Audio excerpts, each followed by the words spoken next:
Hello everyone, অনেক দিন পর আজকে নতুন আরেকটি রেসিপি নিয়ে আপনাদের সামনে হাজির হয়ে গেছি। আজকে আমি আপনাদের জন্য নিয়ে এসেছি চটপটির রেসিপি। চটপটি করে দেখাবো, তাও আবার প্রেশার কুকারে। এই জন্য এখানে আমি ডাবরি মটর আগের দিন রাত্রে ভিজিয়ে রেখেছিলাম।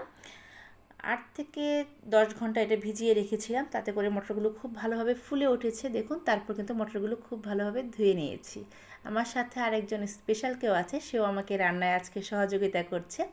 এখন যেহেতু প্রেশার কুকারে ডাবরি মটরটা আমি রান্না করব, এই জন্য প্রথমে একটা প্রেশার কুকার এখানে বসিয়ে দিয়েছি পর্যাপ্ত পরিমাণে জল দিয়ে। জলটা যখন খুব ভালোভাবে গরম হয়ে গেছে, আমি ধুয়ে রাখা মটরগুলো এখানে দিয়ে দিচ্ছি। সবগুলো ডাবরি মটরে আমি দিয়ে দিচ্ছি।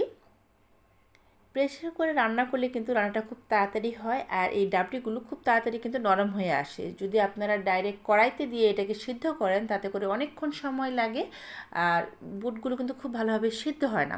এই জন্য আজকে প্রেশার কুকারে করে দেখাচ্ছি। আপনারা চাইলে নর্মাল কড়াইতেও সেম রেসিপিটা করে নিতে পারেন। এখন এখানে আমি দিয়ে দেবো স্বাদ অনুযায়ী লবণ। লবণটা একটু পরিমাণ মতো দিতে হবে, প্রয়োজনে লবণটা পরে অ্যাড করা যাবে।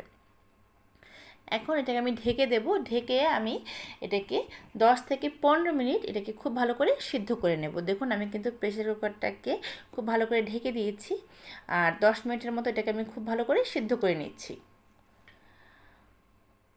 এটা যখন ভালো মতো সিদ্ধ হয়ে যাবে, তখন দেখবেন যে এটা কিন্তু একদম নরম হয়ে এসছে। দেখুন, বুটগুলো কিন্তু খুব ভালোভাবে গলে গেছে। আমার এই রেসিপিগুলো আপনাদের ভালো লেগে থাকলে আমার চ্যানেলটা সাবস্ক্রাইব করে পাশে থাকা বেল আইকনটা বাজিয়ে দেবেন।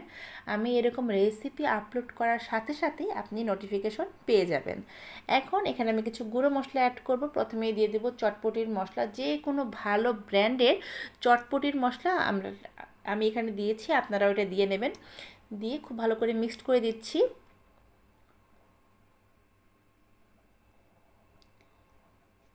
এখন এখানে আমি লবণটা টেস্ট করে দেখেছি, আমার কাছে লবণটা ঠিক আছে। আপনারা এই সময় লবণটা টেস্ট করে দেখবেন, প্রয়োজনে আরেকটু লবণ দিয়ে দেবেন। এখানে আমি দিয়ে দেব তেঁতুলের পাল্প। আমি তেঁতুলের বিচি ফেলে তেঁতুলের যে পাল্পটা আছে সেটা ডিপ ফ্রিজে সংরক্ষণ করি, সেটাই আমি দিয়ে দিলাম। প্রায় 2 টেবিল চামচের মতো দিয়েছি, কারণ একটু টকটক হলে আমার কাছে চটপটে খেতে বেশি ভালো লাগে।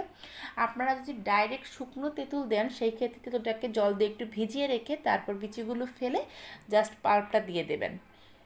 এখন তেঁতুলটা দিয়ে খুব ভালো করে মিক্সড করে দিচ্ছি। আজকে চটপটা আমি একদম সিম্পলভাবে করব, খুব একটা বেশি মশলা আমি এখানে দেব না। আপনারা চাইলে কিন্তু এখানে চিলি ফ্লেক্স অ্যাড করতে পারেন, কিন্তু আমি ঝালটা অতটা পছন্দ করি না, এই জন্য চিলি ফ্লেক্সটা এখানে আমি অ্যাভয়েড করেছি। তার পরিবর্তে এখানে আমি কাঁচামরিচ কুচি দিয়েছি, 3-4টার মতো পেঁয়াজ কুচি দিয়েছি, সাথে 2টা কাঁচামরিচ কুচি দিয়ে দিলাম, এটাতে ঝালটা হবে। এখন পেঁয়াজ আর কাঁচামরিচ দিয়েও আমি খুব ভালো করে মিক্সড করে নিচ্ছি।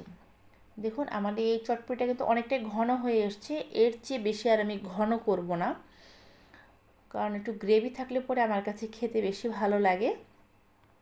এখন প্লেটে সার্ভ করে নিয়েছি শসা কুচি দিয়ে। আপনারা চাইলে ডিম কুচিও দিতে পারেন, টমেটো বা ধনেপাতা কুচিও দিতে পারেন, তবে আমি সিম্পলভাবেই করেছি।